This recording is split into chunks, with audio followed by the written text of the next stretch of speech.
Hi, I'm Kimberly, your host for the Coaching Origin podcast, brought to you by the PDCA.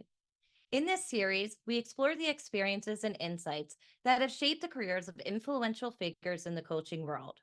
Join us as we uncover the origins of coaching excellence and gain valuable perspectives from industry leaders. We are honored to kick off our inaugural episode with Jeff Rogers. We are here today with Jeff Rogers, who is a certified master professional business coach with the PBCA and the DPC. We have the pleasure of meeting with Jeff today to discuss where he is in the business and what has gotten him here. So, Jeff, thank you for joining us today. Oh, it's my pleasure to be here with you, Kim. I'm excited. Great. Some couple of questions I wanted to get off the bat with you. Can you start with a pivotal moment or experience that led you to transition from your initial business venture into executive coaching and entrepreneurship? Yeah, that's a great question.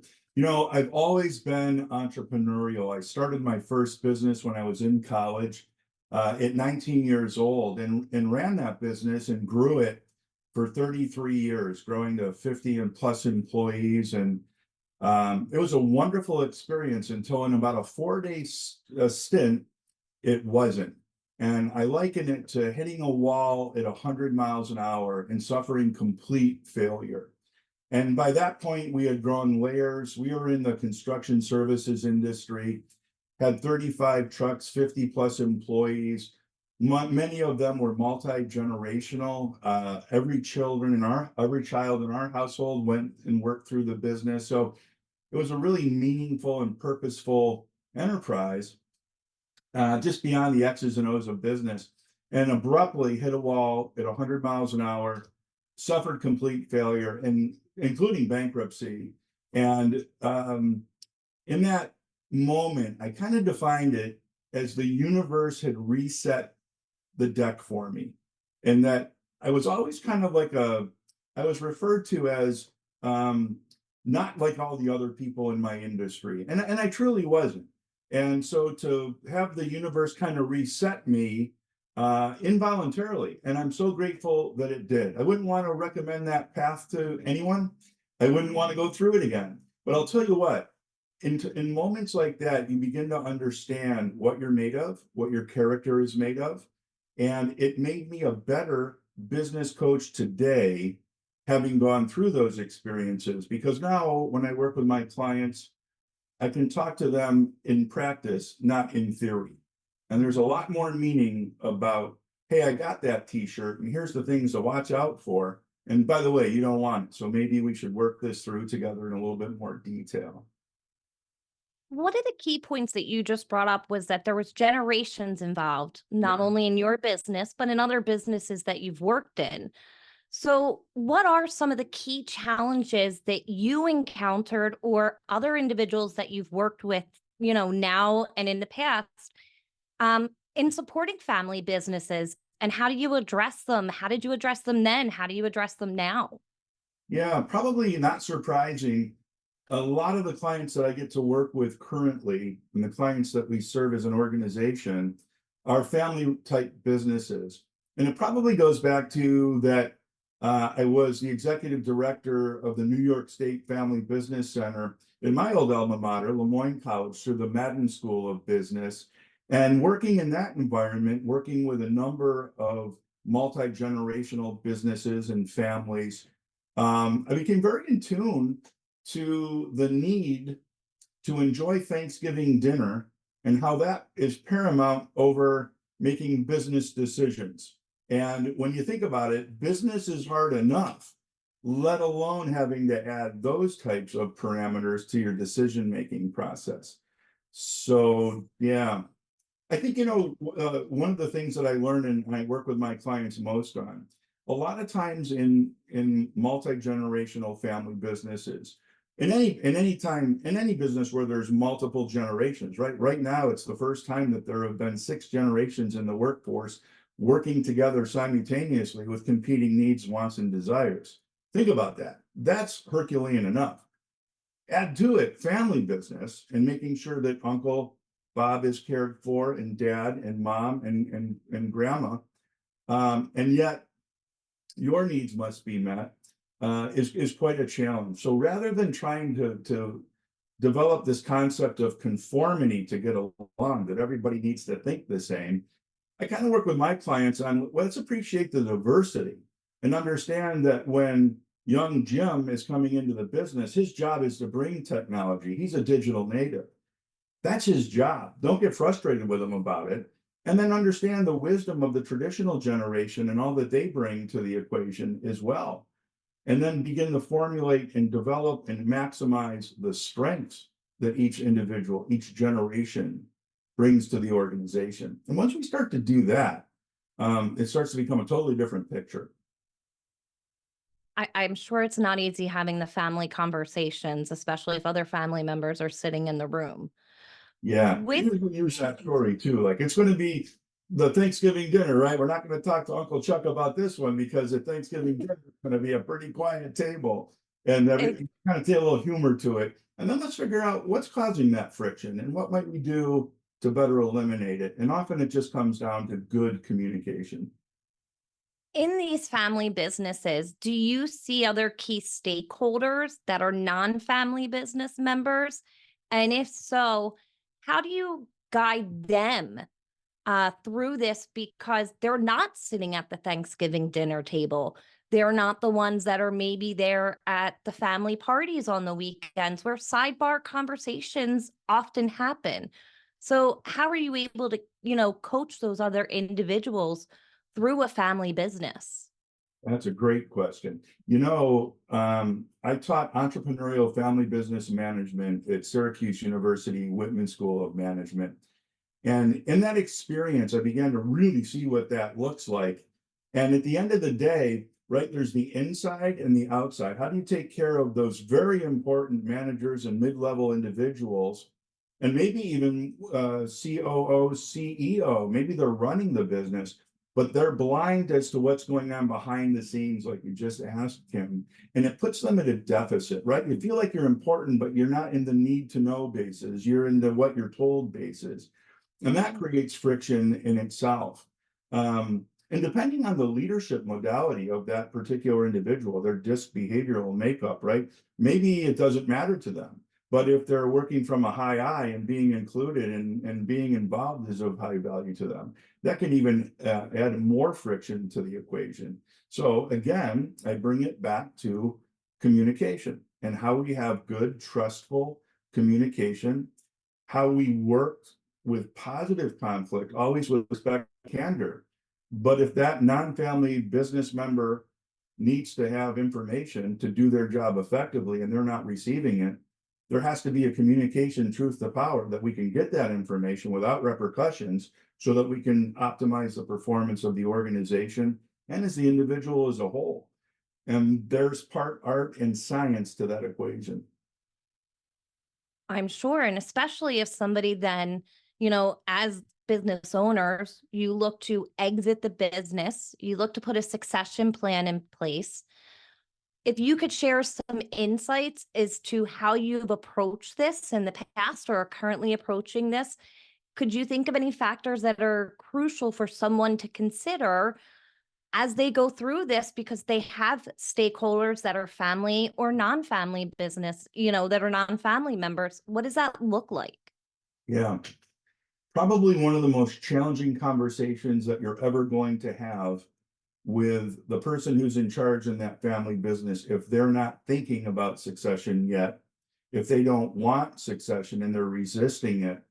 Oftentimes, depending on what generation, currently I have a number of family businesses, but your question prompts me to think of one organization that is a fourth generation business and one that is a third generation business, and they're in transition. One of them is wanting that transition to move forward. One of them is totally resistant to it. I've got another a three generation business that I'm working with, and there is no fourth generation. So now we're looking at what are we going to do to harvest the business so that we can optimize for the family what the efforts of the three generations previous have built. So depending on the needs of the organization, the future, and what obstacles are in the way, all those conversations can be uniquely different, but at the end of the day, I liken it to this. When I first meet with any of my clients, I say, hey, you know what? I'm going to be your biggest cheerleader. I'm going to be the person that, if I'm doing my job right, is going to be annoying to the point where you probably want to fire me. And when we're in that environment, that's when you know I'm doing my job to the best of my ability. But then we need to kind of work through that and figure out what is that generating an information that we now need to make good decisions and provide solutions to get to the best outcomes. And if we can do that together, then we're going to be successful in what we do. But it's never going to be easy. And we have to ask the really difficult conversations to get there. And if you're willing to do that, then we're going to be successful. If you're not, I'm going to tell you what, let's not even waste our time, because we're probably not going to get there together. I I can't imagine how hard it is to sit down and have to have those conversations with individuals, especially when there are those different generations.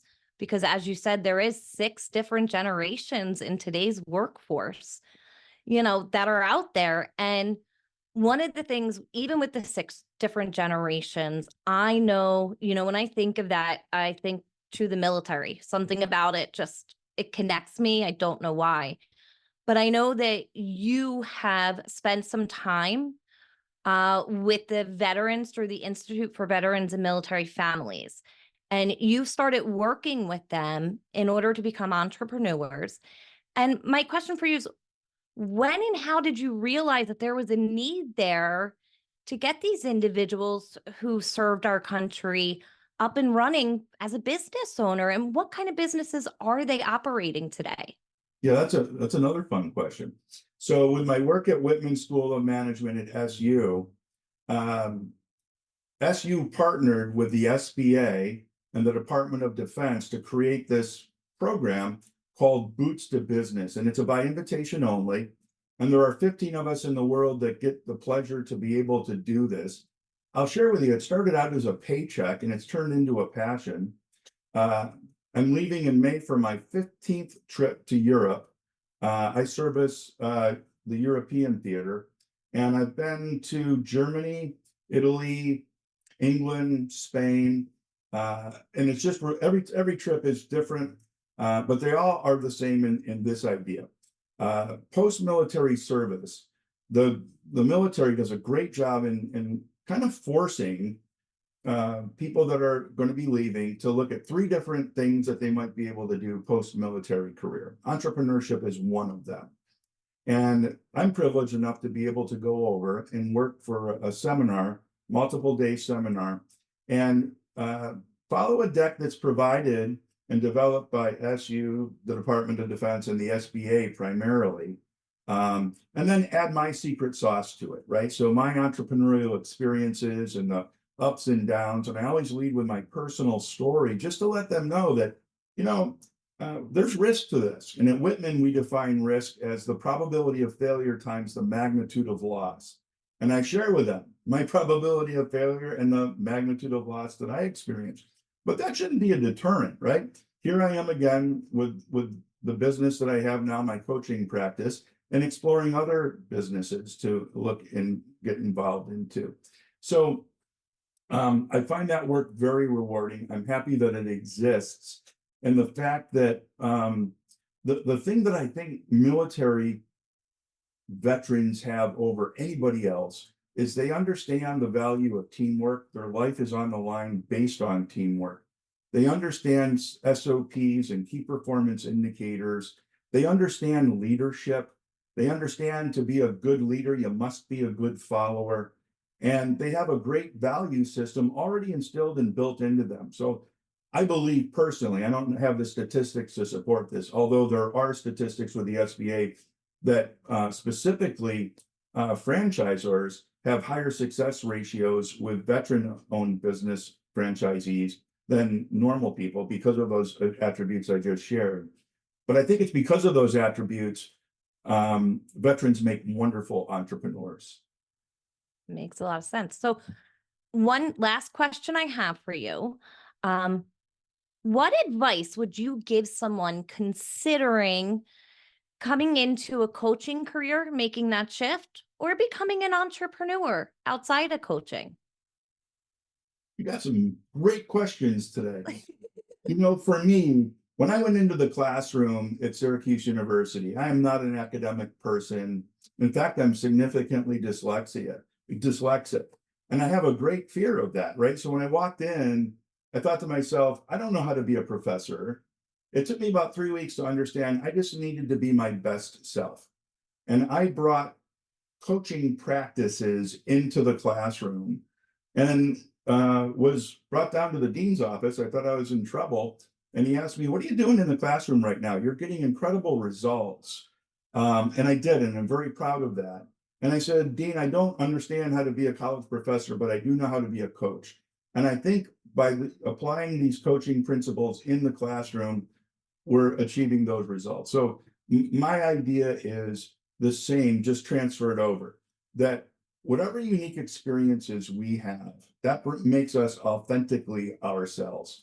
To bring those experiences to the coaching environment and not try to be like anyone else. I have a number of coaches, specifically within the Professional Business Coaches Alliance, who I admire very much, but I don't try to be like them. I try to learn from them, but I try to be the best me I can be with what I've learned from them.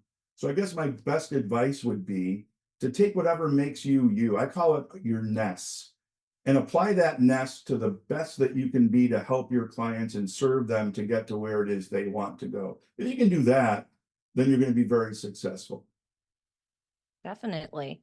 Well, one, thank you so much for joining us today. Second, I had the pleasure of meeting you back in the fall and hearing your story of, from, the dyslexia to being a business owner to losing it to coming into coaching, what you've accomplished. And you just stood out to me in so many different ways. That when this came up, my first choice was I got to talk to Jeff. He's the one. He is the one. I just feel like you've been through so much and can actually talk to many different scenarios and be able to relate to people individually, no matter where they are in the world today, which it's just humblesome is what it is. Oh, well, thank you for your kind words. And I hope that those experiences, the good and the bad, can translate to betterment of others. And that's kind of what I've dedicated my practice to make sure that I can do my best to maybe help out so that someone doesn't have to go through something they didn't need to, if only they had thought it out a little bit further and worked it out a little bit more clearly. Yeah, definitely. Well, thank you so much, Jeff. It's been my pleasure. Thank you so much, Kim. It was nice chatting with you today. And that concludes the first episode of the Coaching Origin podcast. We hope you enjoyed our conversation with Jeff Rogers and gained valuable insight into the coaching world. If you are a business coach or aspiring to become one, check out pbca.com for resources, support, and networking opportunities to evaluate your coaching endeavors. Join us next time as we sit down with Paresh Shah, delving into his unique coaching journey and uncovering the experiences that have shaped his path to success. Until then, I'm Kimberly McGann, reminding you to stay inspired and keep coaching towards excellence.